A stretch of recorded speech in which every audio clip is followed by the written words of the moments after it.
Hello and good morning and welcome to Cranfield University. I'm Colin Pilbeam. I'm Professor of Organisational Safety and I'm delighted to welcome you here today. I'm going to hand over to Deirdre Penfold to say a few words. She's from the Chemical and Allied Industries Association and I assume you know her very well. So welcome, Deirdre. Thank you very much and good morning, Colin and colleagues. Just a few words before we start this webinar, just to say that CAIA, as the CAIA members have been advised, have partnered with Cranfield University for probably a 2-3 year period. This year we are looking at 3 webinars. We're looking at 2 training sessions and we're looking at the Process Safety Conference, which is being held in Sandton, Johannesburg in September. So today is one of the first of the 3 webinars on human factors and organizational culture. And as we know, this factor that affects the process safety is the human element. And we look forward to engaging on this, getting experts' presentations to enhance the issue around the human element. And we all know that that is a tricky one. And we look forward to hearing some of the presentations through this webinar. And through recognizing and addressing human factors, organizations can significantly reduce the risk of human error, which is often a major contributor to safety incidents. A strong safety culture characterized by proactive leadership, open communication, and continuous learning can greatly enhance safety outcomes. As CAIA has in the last month launched a Safety Smart campaign, this fits in very much with our focus on safety for the forthcoming 2 years. Thanks, Colin. Thanks very much, Deirdre. I'm going to hand over to Toby Thompson in the studio to take us through the presentations. So over to you, Toby. Colin, thank you very much. And Deirdre, thank you for spending time. I know you're just back off a holiday there in South Africa, so thank you for joining us. My name is Toby Thompson. I'm just one of the many doctors that are appearing today in the session. We have a wealth of experience. We've kind of added up the number of years that everyone who's going to be speaking today has been working in this area, and it's something like 100 years. So expect a lot of knowledge coming your way. This is going to be an interactive session. Hopefully you know Zoom. We want you to type. This is international sign language for typing into the text chat. Please send us questions, comments, observations, challenges, pretty much at any time. We're a university, so we like being challenged. But maybe start by saying, where in the world are you? Put something in the text chat in Zoom and tell us where in the world are you. It makes us feel good to see where everybody is, and we'll find out where everybody is. Coming up in the next hour, we're going to be finished in 1 hour. We have a bunch of experts, the first of which is Charles Cowley joining me in the studio. Charles, thank you for taking time on this this is the live shot, a glorious sunny day here in Cranfield University.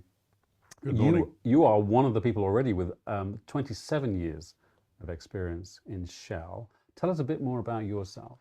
Well, I'm basically an engineer, a turned interested safety guy. I spent, as you said, 27 years in Shell, but I've also spent some years since leaving Shell dealing with all kinds of safety, but process safety in particular. And I've taken a great interest in human factor and organizational culture because they're so important. And you are a Renaissance man because you fly planes and you teach people how to fly planes. Well, I am. Among other things. Well, I do, yes. I'm a gliding instructor as well. Yes, I was doing that yesterday, or the day before. Incredible. So you know most people of the experts on the panel at least today, so you're going to be introducing those. I've got a little bit more information. I know we've got a bunch of slides for you today, so get comfortable, grab that water, stay hydrated. Please keep questions coming, challenges likewise. Charles, kick us off with the first slide set if you can. Okay, thank you very much, Toby. Well, good morning. Yes, I'm Charles Cowley. And I want to set the scene for this webinar by talking a little bit, describing what we mean by human factors and organizational culture. 2 linked ideas, they sort of reinforce each other really. So starting off, what do we mean by human factors? This is what the UK Health and Safety Executive has to say on the subject. They say human factors refers to environmental, organizational and job factors and human and individual characteristics which influence behaviour at work in a way that can affect health and safety. So putting some meat on that, really human factors has become a discipline over the last 70 years or so. It's a mixture of science and practical experience, specifically the science of ergonomics, how humans and equipment relate to each other, how we use tools, equipment, tables and chairs, psychology, how we think and feel as humans, sociology, how we think and feel in groups and work together, and engineering, specifically trying to design things that are easier for humans to use, so user-centered design. So there's a whole field about improving the design of equipment to make it good for using. And then, of course, the working environment, the organisations in which we work, how there's a whole load of research being done about organising and managing and leading, and all that bears on the, it's all very much part of the science behind human factors. And that's combined with practical experience.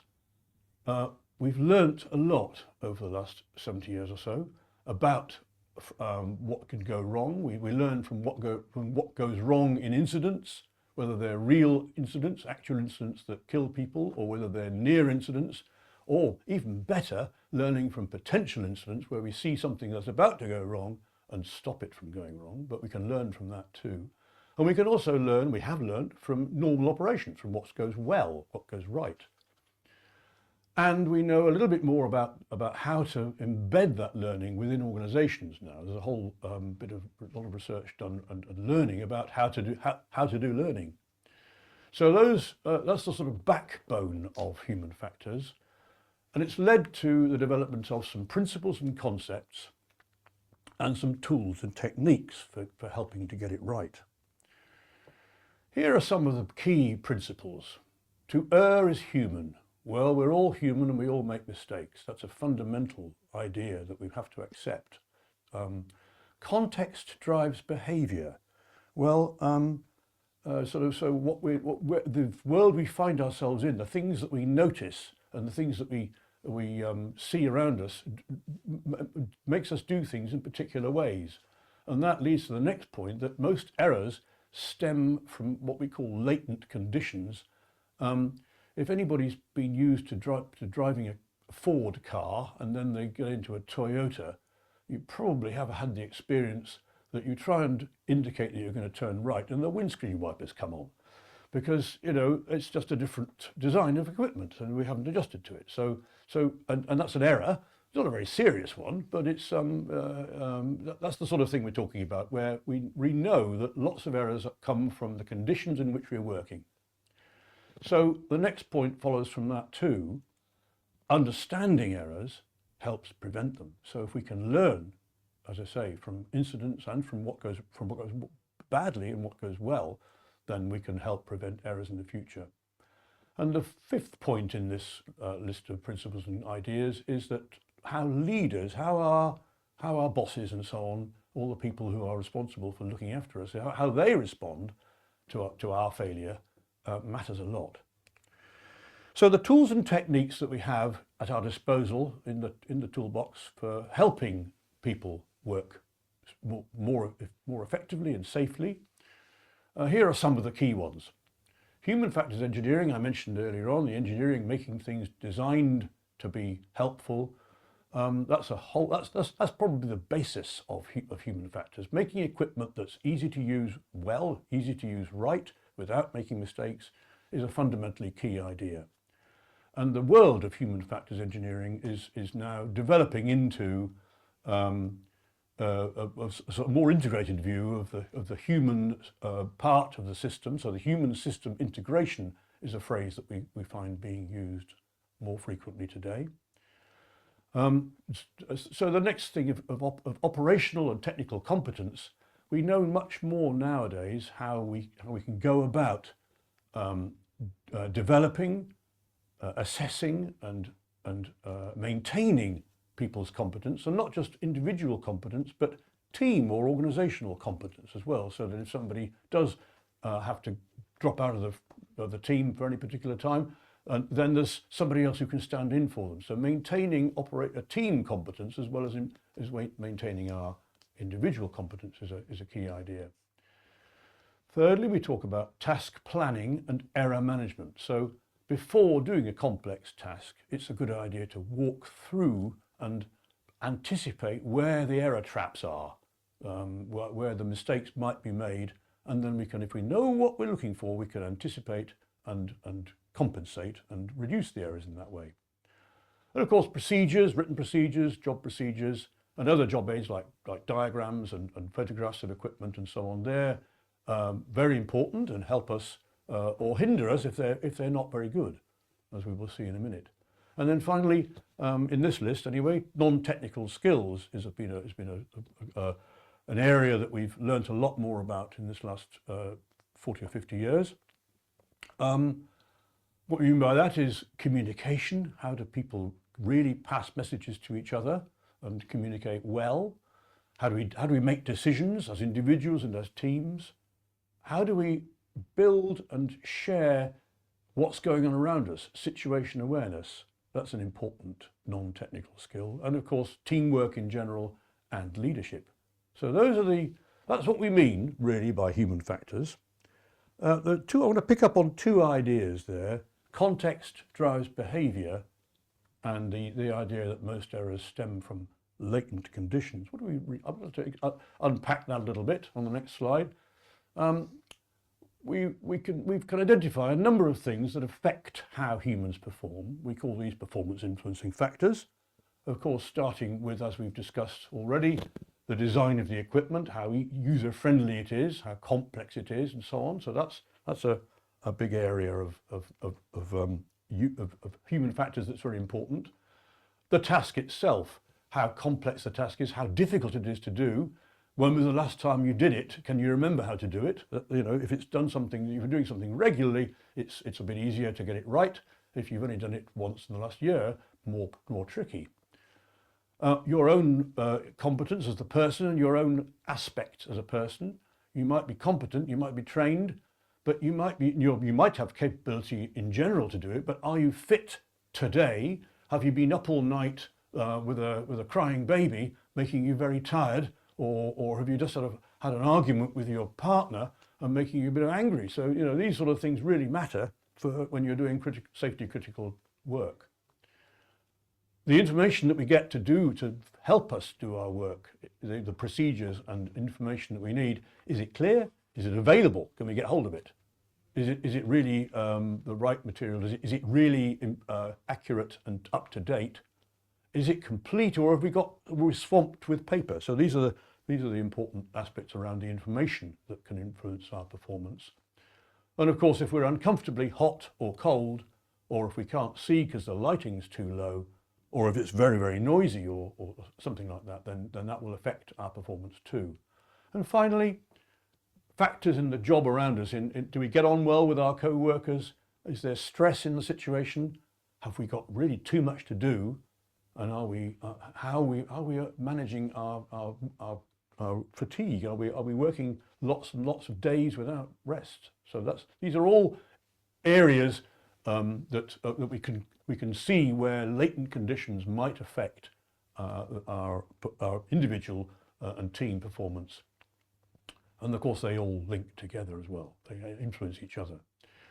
There's lots of useful and very good guidance that's been developed over the last few decades. The first two on the top left, Human Factors Handbook for Process Plant Operations, and its little sister, a little monograph there about Human Factors Primer for Frontline Leaders. These are two publications published by an organisation called the Centre for Chemical Process Safety, which I do some work for myself. That the handbook is quite a thick book, lots of information in it, but the chapters are quite short, and they're all about the subjects we've just been talking about. So those are two really important guides. I was the co-author of the orange one with my colleague Cheryl Grounds. So those two are very good. I would recommend them. The UK Health and Safety Executive produced that guide, Reducing Error and Influencing Behaviour, some time ago now. And more recently, as part of the UK Control and Measure Accident Hazard Competent Authority, they produced this guide for their inspectors when they go to a COMA establishment, a high hazard establishment in the process industry, to what they're looking for in human factors. So those two guides are very good. And then the one on the bottom right has been produced by a very good organisation called the Chartered Institute of Ergonomics and Human Factors, giving guidance to COMA establishments, anybody with high hazard operations, to help them do their human factors assessments of critical tasks to meet what the COMA regulator is looking for.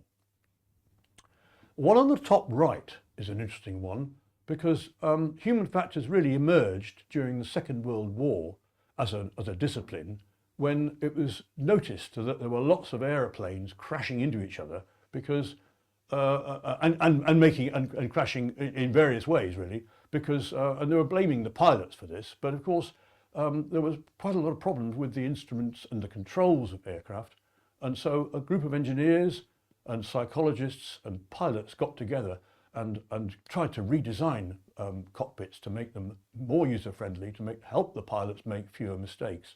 And that is still going on, of course. 70 years later, we've got lots of aviation human factors research still going on to make cockpit design really good. And you probably have seen how that's changed over the decades. Another aspect to the world of aviation is the fact that we've noticed that there were a number of crashes in the 70s caused by crew not really working well together as teams. One particular one which led to a really big improvement was United Airlines Flight 173 on the 28th of December 1978 crashed 6 miles short of the runway at Portland Airport in Oregon in the United States, because they ran out of fuel. They ran out of fuel because they'd spent the previous hour trying to sort out an indication, giving us a false indication of a problem with the undercarriage, and they'd been talking about that problem rather than monitoring the fuel state. That investigation by the NTSB, the National Transportation Safety Board, led to a key recommendation which they made to the FAA, and it reads like this: issue, it said, an operations bulletin to all air carrier operations inspectors, directing them to urge their assigned operators to ensure that their flight crews are indoctrinated in principles of flight deck resource management, with particular emphasis on the merits of participative management for captains and assertiveness training for cockpit crew members.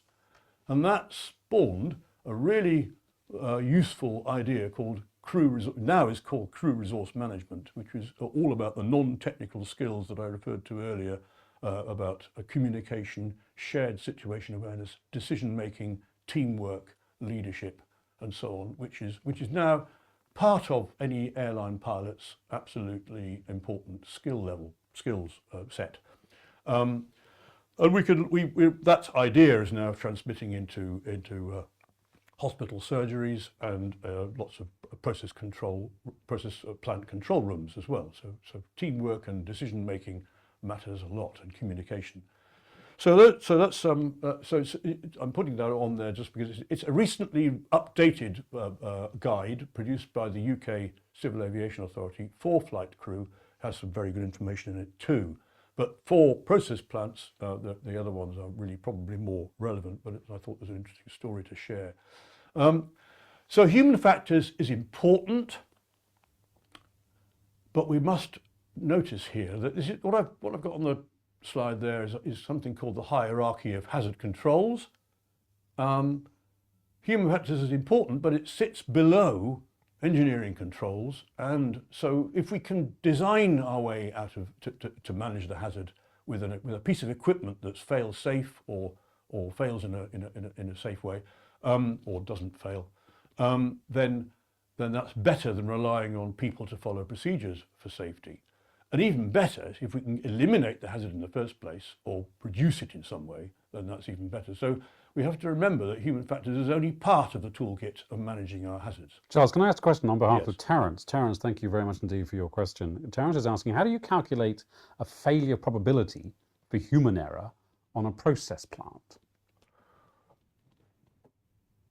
You calculate it with an awful lot of data that we have on human reliability, and you treat it with some care and caution about relying on that reliability figure.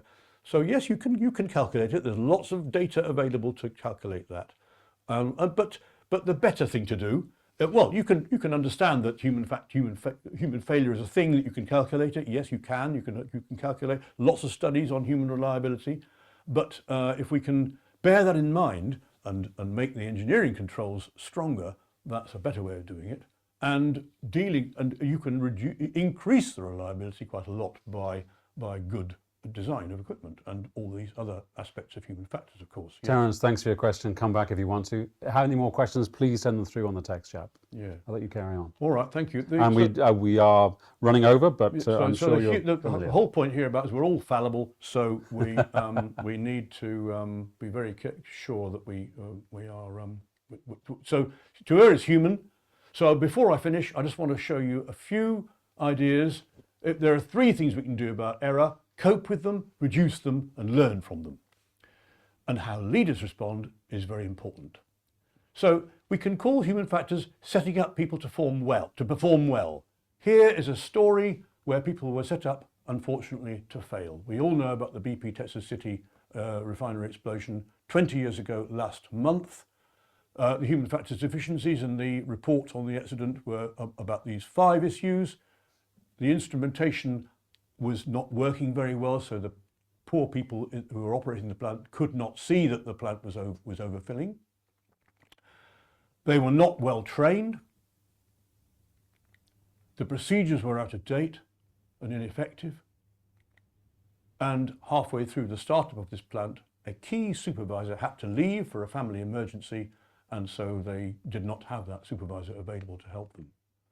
And all the operators had been working for many, many days on long shifts and were tired. The first reaction of senior leaders was to fire some of the people involved. So I want to end with this point again, that to err is human, but our famous Seneca the Younger went on to say that to persist with the same errors is diabolical. So we really need to work on human factors to reduce that likelihood. I'd now like to hand over to 4 eminent experts in human factors: Michael Wright, Andy Brazier, Rob Miles and Kurt Brown. Michael is the author of that Human Factors Handbook that we saw on that slide I gave you about the guidance. So over to you, Michael. Well, Michael, you're also Chartered Human Factors Specialist with 38. I reckon it's 38 years of experience. So what I talked about earlier on, it's probably more like 150 years in total. But Michael, talk us through your slides there. Tell us a little bit about yourself to begin with, and over to you.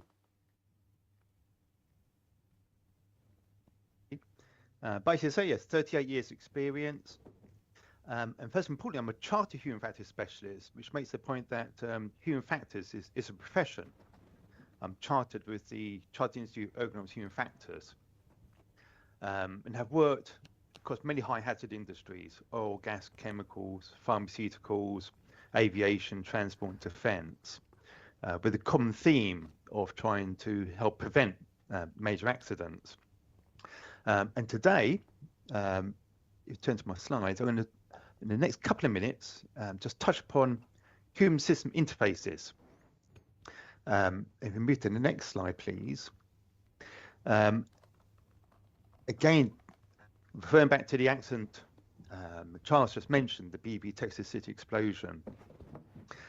Having overfilled the Rafinet Tower, there's no level indicator above about 9 foot.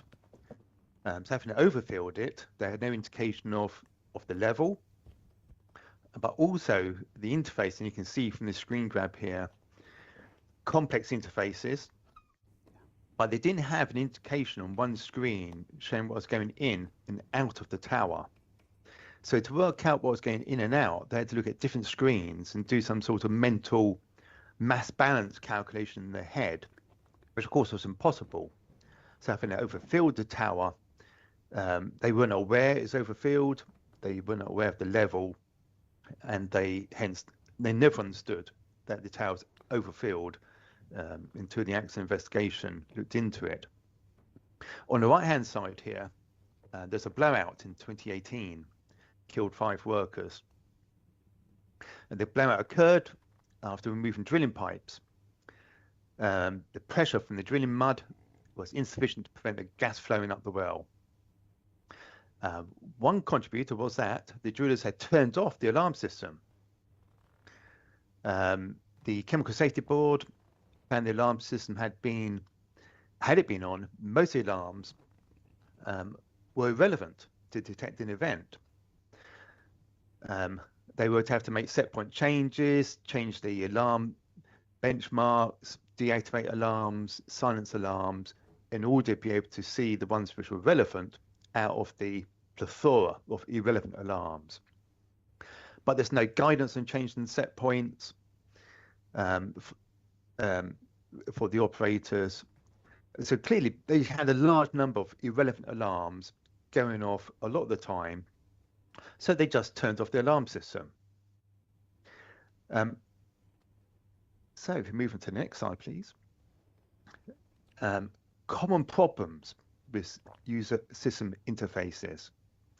As for BP, you often do not have the control and instrumentation and the information needed to perform a task. But all clear with digital systems, and particularly with digital control systems now, it's very easy to provide lots of information. So you often get overly complex interfaces. Actually, perversely, makes it harder for the operator to see what they need to see. And compared to analog control rooms, where you often had a simple mimic up on the wall, with digital control systems, you often have to navigate through multiple screens to see the information that you want. So now you've got complex navigation, and the information is slimy sliced. You've got to look at different screens to get that overview, so you can often lose the big picture.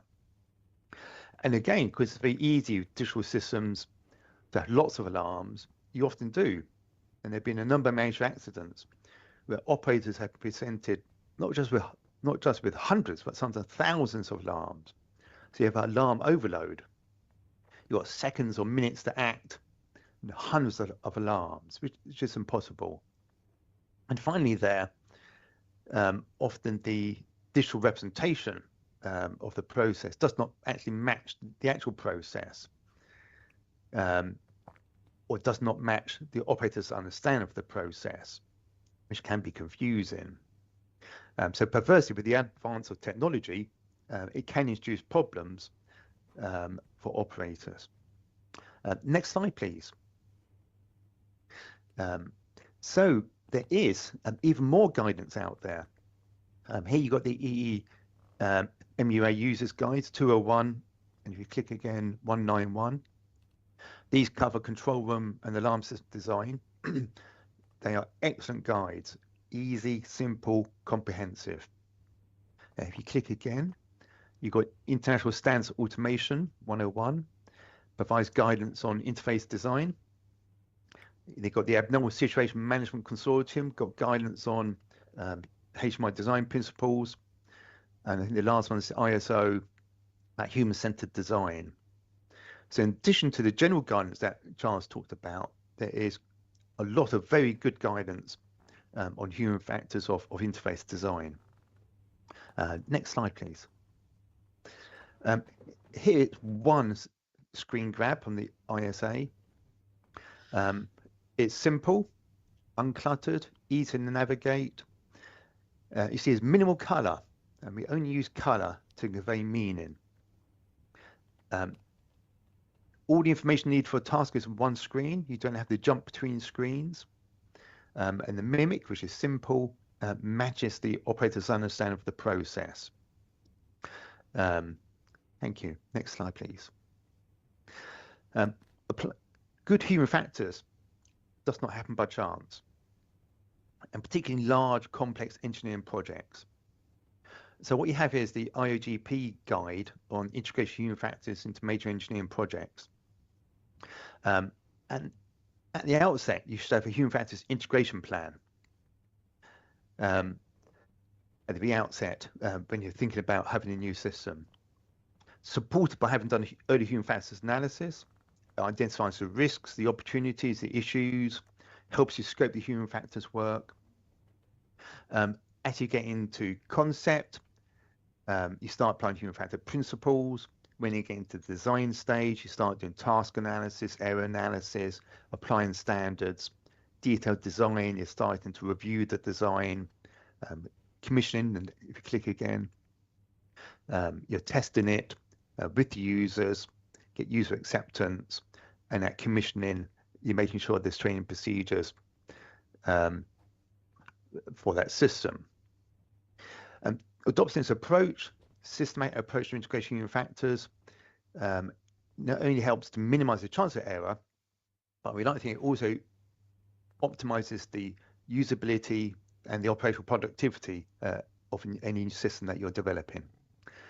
Thank you very much.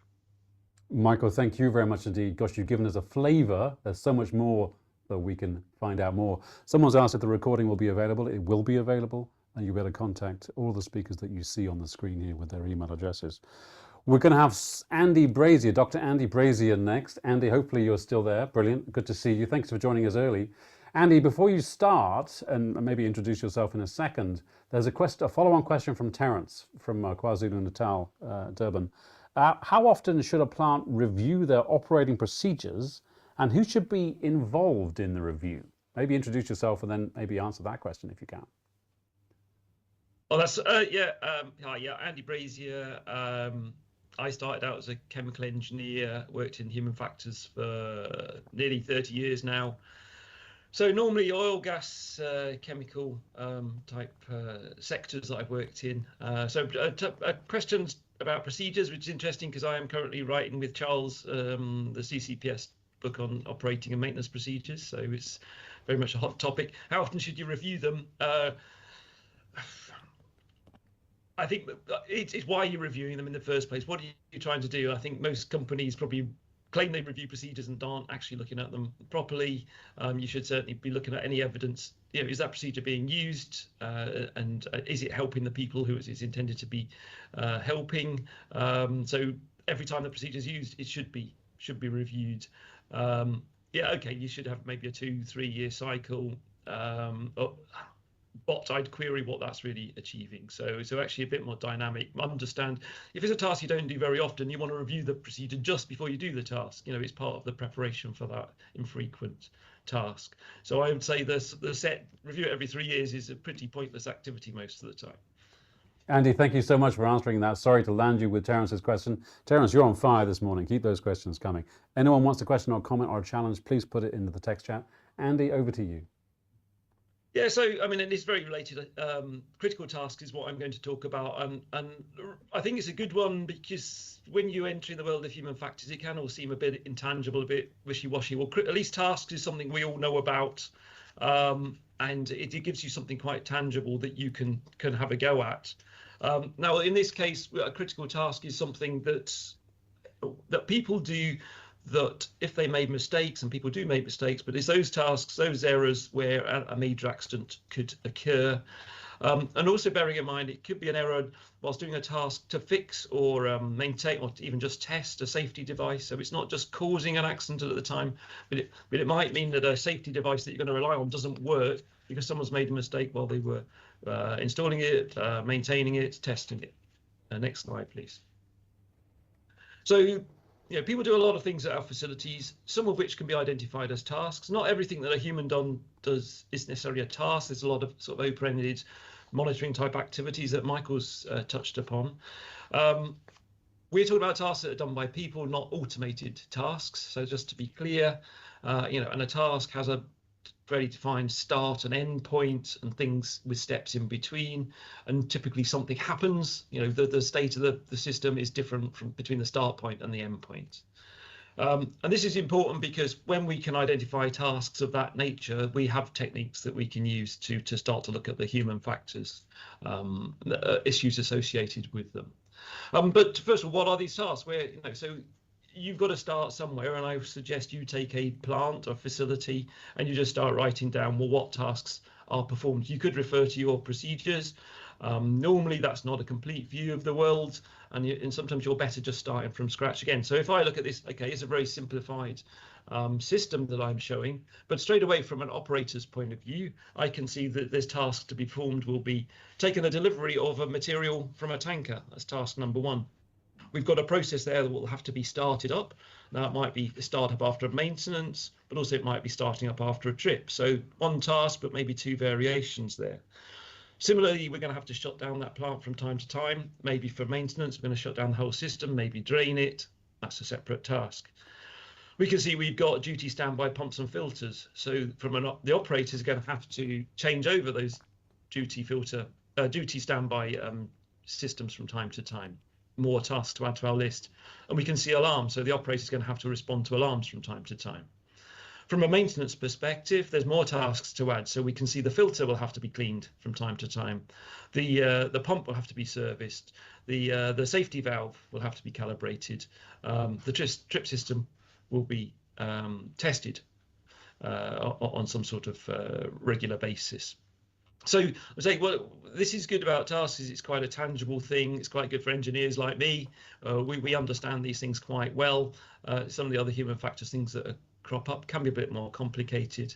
But that's a list of tasks. Now, if this plant is only handling water, I'm not very interested in it. But if it's handling a hazardous material, pretty well all those operating and maintenance tasks that I just mentioned could be safety critical in some point of view.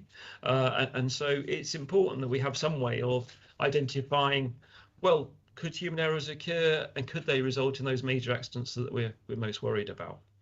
So next slide, please.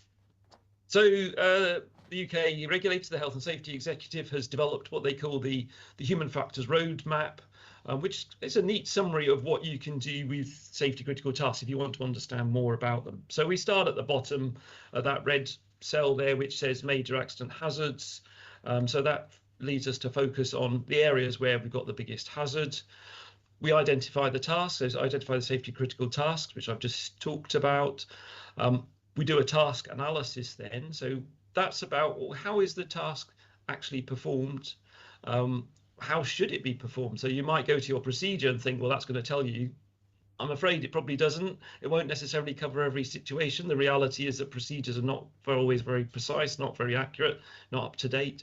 So it's got a collaborative process to come together and talk about the task. We can then do a human error analysis. So that's a bit like a HAZOP, but instead of taking a node on a P&ID, you go through each step in your task analysis, and the method gives you prompt words to say what type of error could occur. So if you've got a valve to be opened, it would say, well, what if you omit that step? So instead of you don't open that valve, what about if you perform that step partially, you only open it part way? What about if you open the wrong valve? It would prompt you to consider out these possibilities. And then it starts to talk about the performance influencing factors that Charles mentioned, and leads into how you're controlling those risks. So those controls may be through hardware. So your alarms and trips might be part of that, but it's also about the person who's performing the task. How do you make sure that the performance influencing factors are good for them when they're doing the work? I won't go into all the detail, but the left-hand column then highlights that some of those controls are going to be engineered, and it's tempting. Us engineers like to think, oh great, there's an engineering solution there, we've taken the human out of the picture, but of course every engineered control needs to be maintained at least, and so that's another contribution or another opportunity for human error to affect the safety of our system. So there is quite a well-defined process to follow. If you identify your safety critical tasks, there is then a number of techniques to apply, and they're all relatively simple. So just the next slide, please.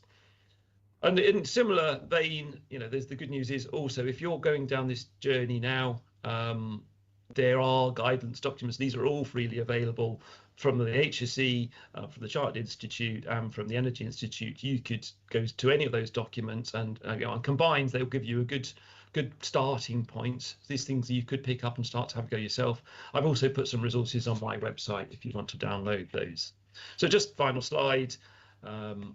That's just me finishing. I hope you found that useful. Please get in touch, ask us some questions. Thank you. Andy, thank you so much indeed. Again, another taste there.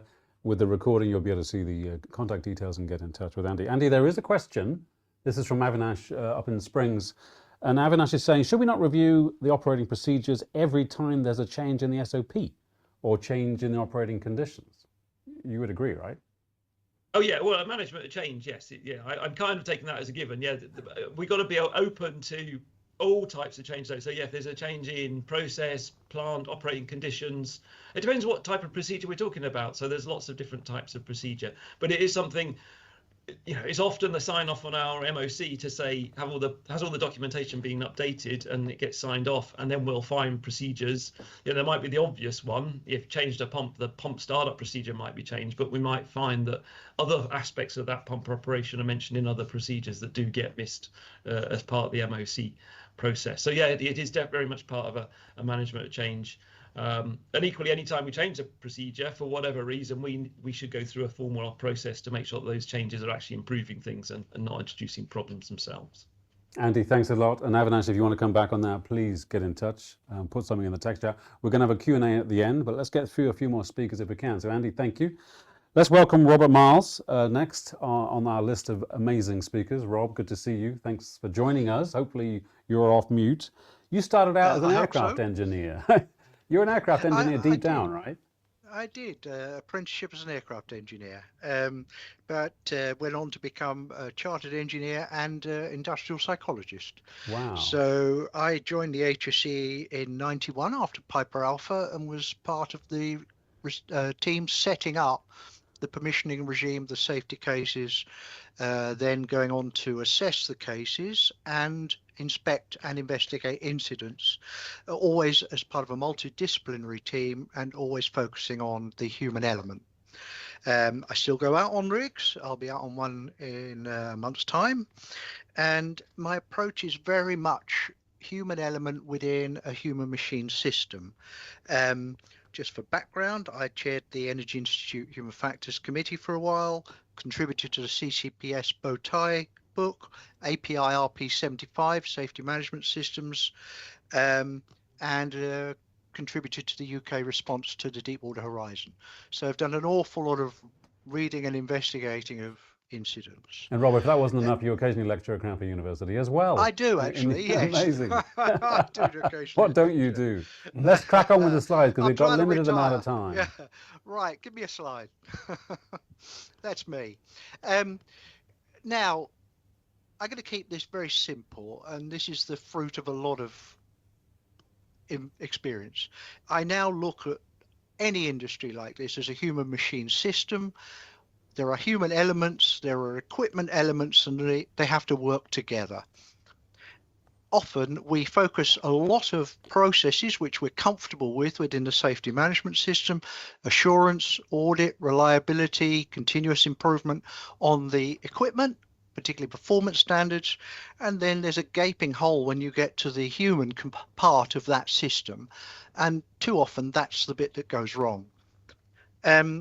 I was interested in a question about calculating human reliability. I spent a lot of time looking at that when the safety cases were submitted, and I was able to divide organisations into two groups. Those who, when faced with a human reliability assessment that we didn't like, went back and redid the calculation.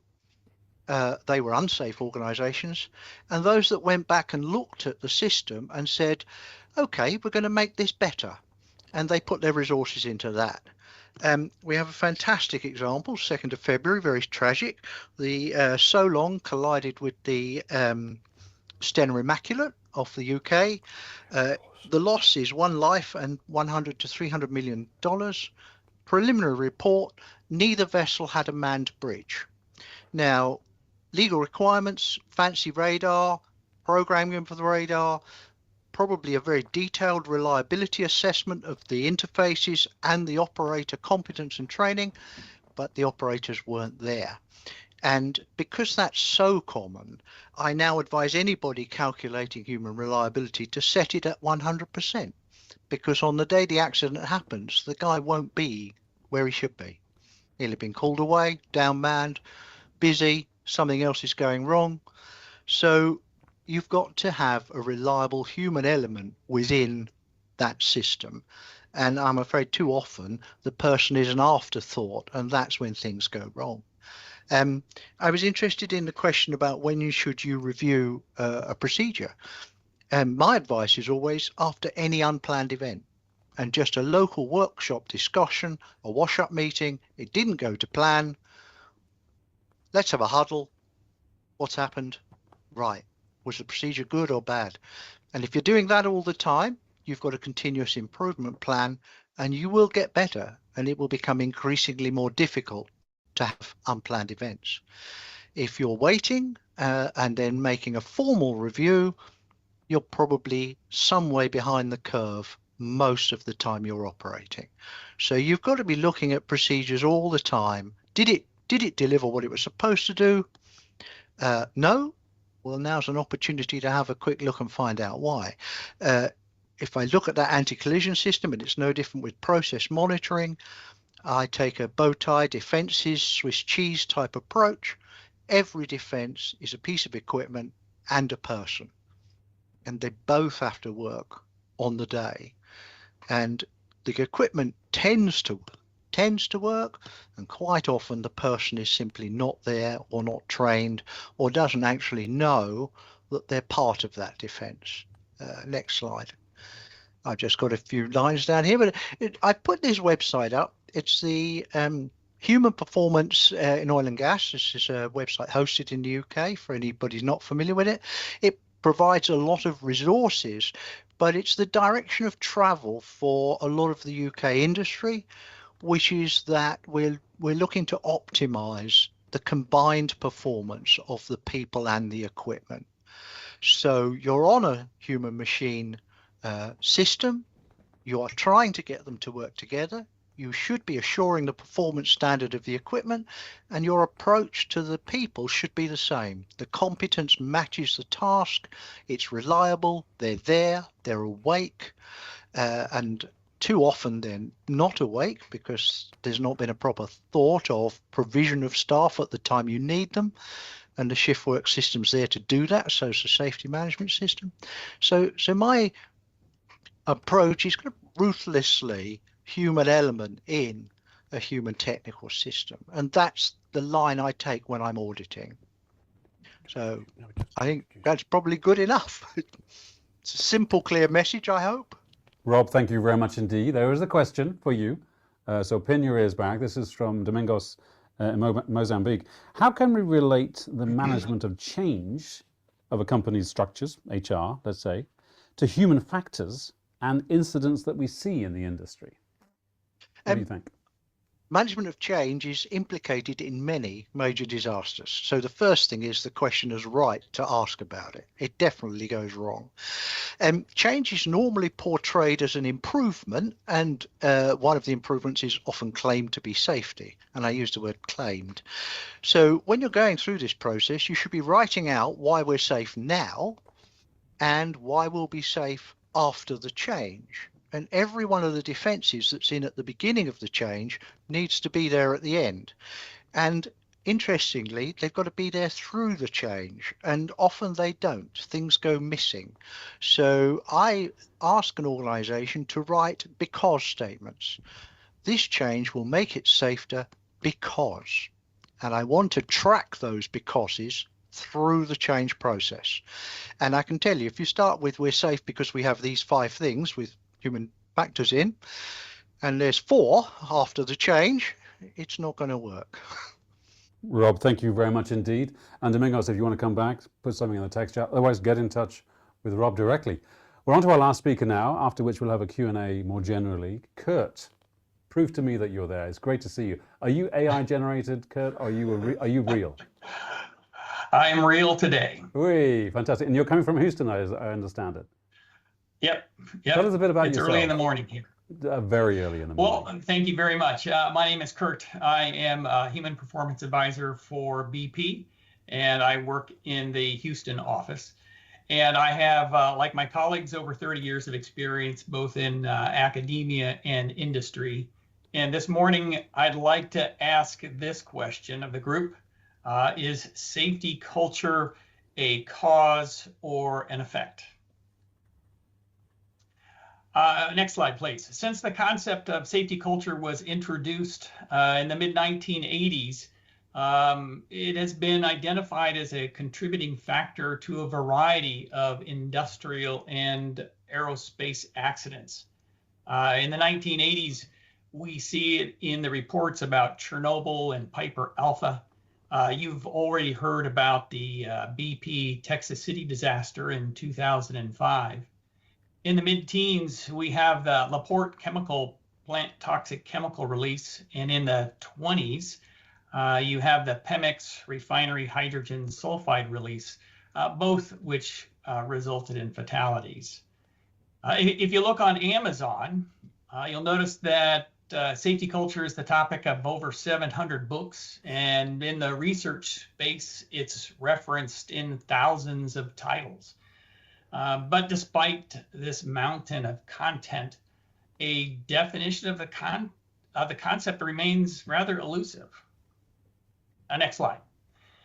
The problem with the concept is that we all believe we know safety culture when we see it, but we can't quite define it. This uncertainty has not diminished over time.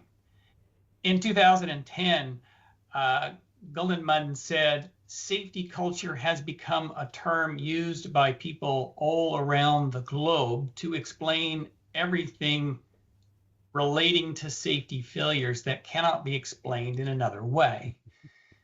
In 2018, a review of safety culture maturation, Fellow and Watson noted that there is still a lack of consensus and agreement about how to define the construct as well as assessment methods.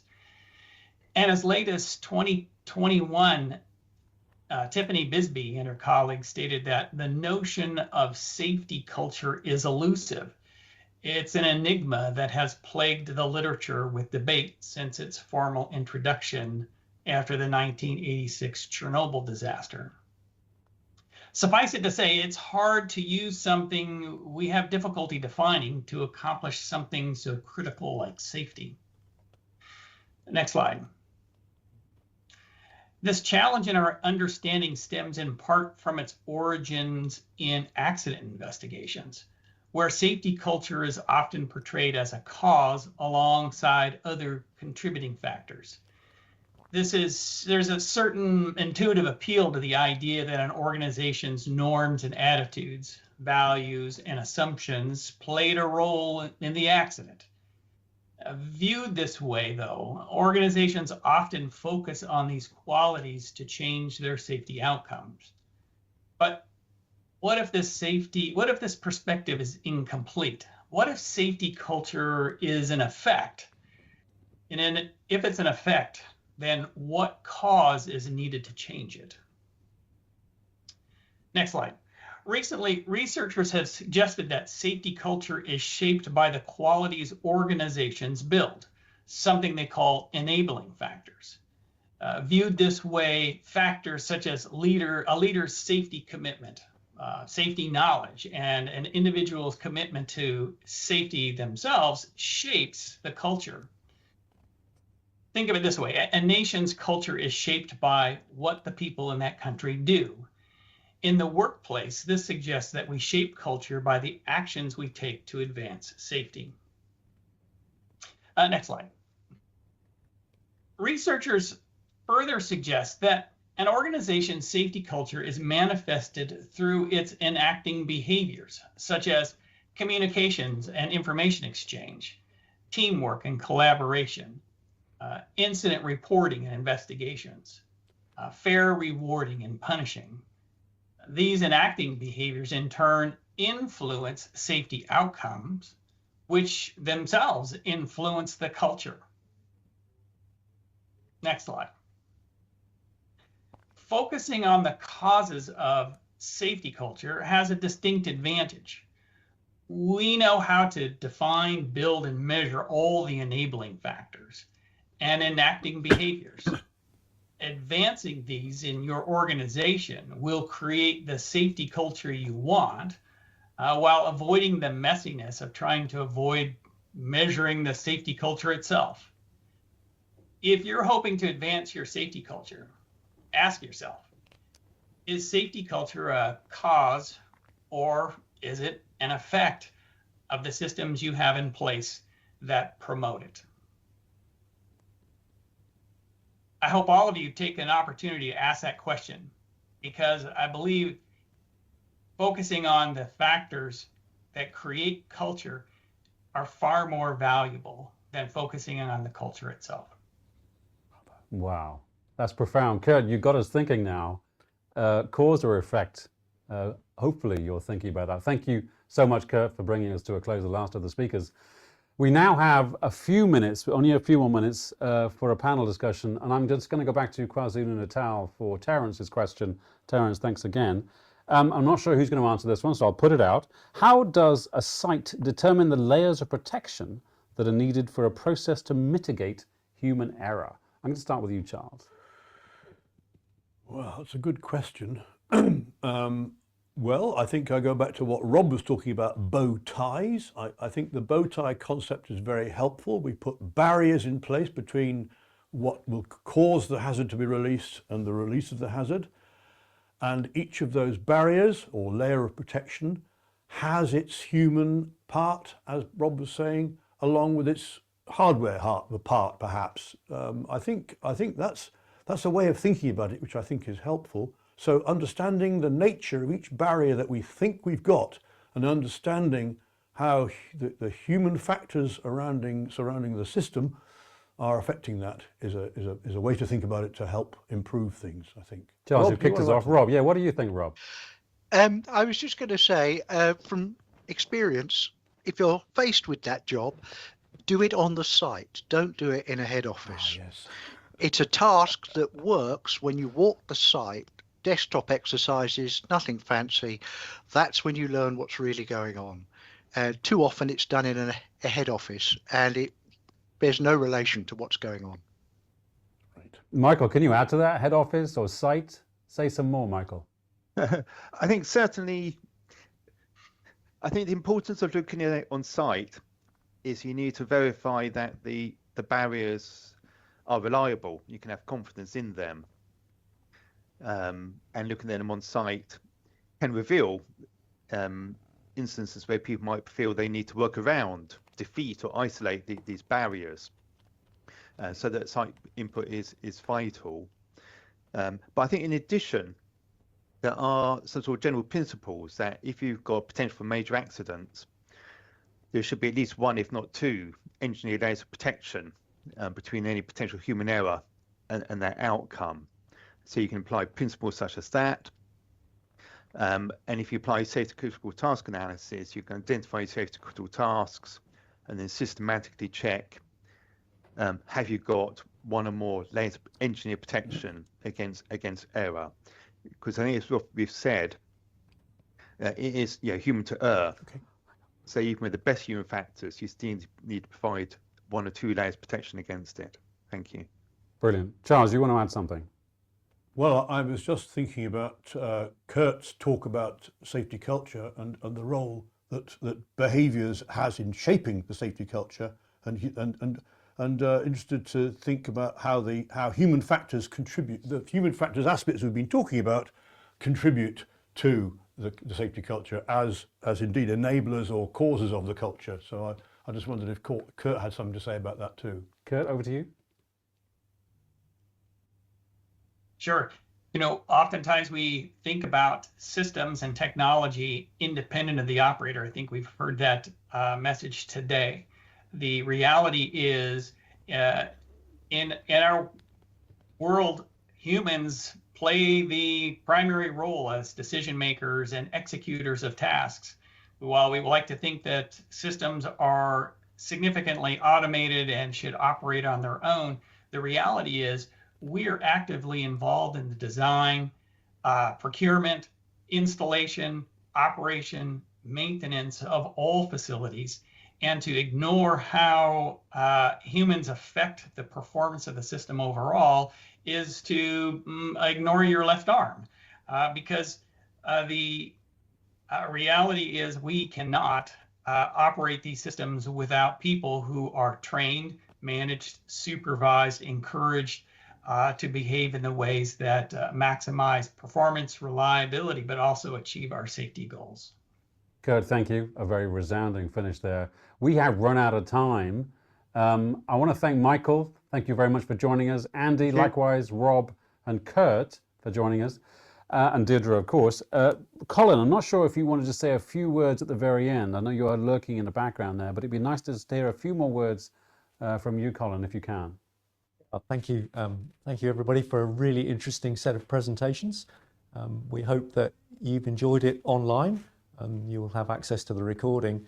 And we would encourage you to come back and join us for another webinar in July that will pick up some of the artificial intelligence, new digital technologies and how they're being used.